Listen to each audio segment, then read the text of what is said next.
Officials from the Big 12 told Pac-12 officials yesterday that they are no longer interested in exploring a partnership. So cross that one off the list of directions this could possibly go.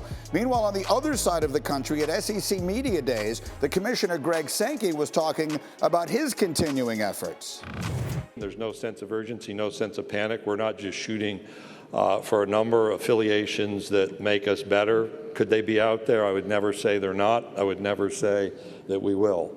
We're going to be evaluating the landscape. I'm not going to speculate. And I actually am watching a lot of this activity operating around us, more so than impacting us directly. All right, and a reminder, we'll have Nick Saban a little later in this hour, but with Danny, Paul Finebaum, of course, is there covering all this. No one closer to the situation in the SEC and the entire media. Paul, what was your biggest takeaway from the things that Greg Sankey said yesterday?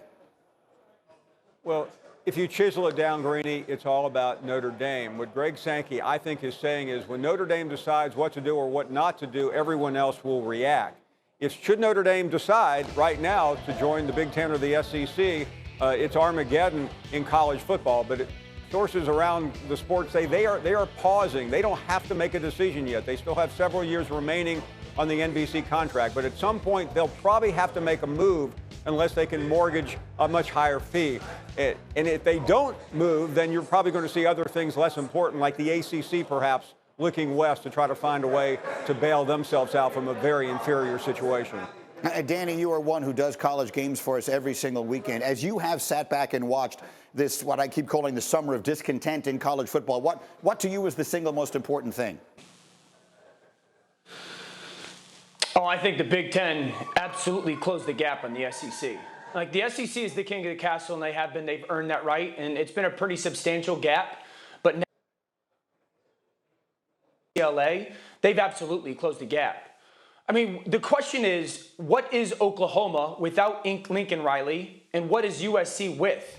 At Oklahoma, Lincoln Riley won 85% of his games. He won 4 Big 12 championships in 5 years. He went to 3 college football playoffs. That's at Oklahoma. That's not the same recruiting ground as it is in California. And we're also talking about UCLA with Chip Kelly, who went 8-4 last year, and 2 of those losses were by a field goal. I think that the Big Ten is sitting pretty right now, knowing that they've added a premier program with the premier head coach. And don't mistake this, Greeny. This is a big part of this, too. College football right now is very much so about the quarterback. And every other position I know matters just as much, but it's about the quarterback. Very few people could recruit that position and develop it the way Lincoln Riley can. I think the Big Ten is very close to the SEC. Paul, let me come back to you then, because the commissioner said clearly yesterday, and you said it's about Notre Dame, and he said we're not going to make any moves for the sake of making moves. But who else do you think reasonably could they be looking at right now? As they've added Oklahoma and Texas, they have an eye on Notre Dame. Who else? Well, there's some schools in the ACC, Greeny, that are very anxious, and they should be. It starts with Clemson. That's probably Nick Saban showing up right now, by the way. It starts with Clemson.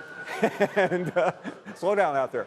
And after that, it's a debate. You know, who is next after Clemson? Is it Florida State? Is it Miami? Is it North Carolina? Maybe one of the Virginia schools. Miami. But if you're sitting there in Dabo Swinney's shoes, you have dominated the sport, your league. You've been on the big field with Alabama, beating them twice.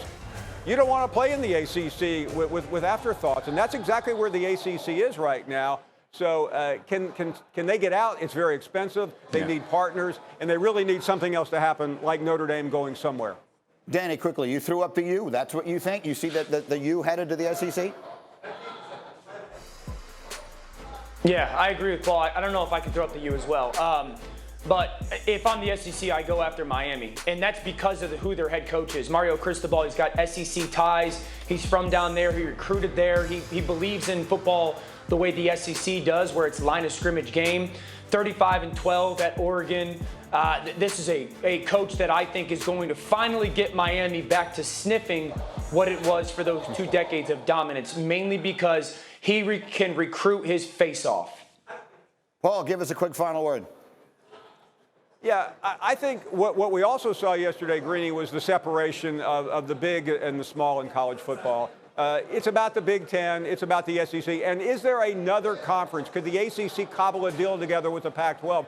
Otherwise, the rest of college football is really, I hate to say it, but they're not relevant. They're not on the big stage. And with the CFP deal still in the mix, that's where Notre Dame is looking. Notre Dame has to have a piece of that.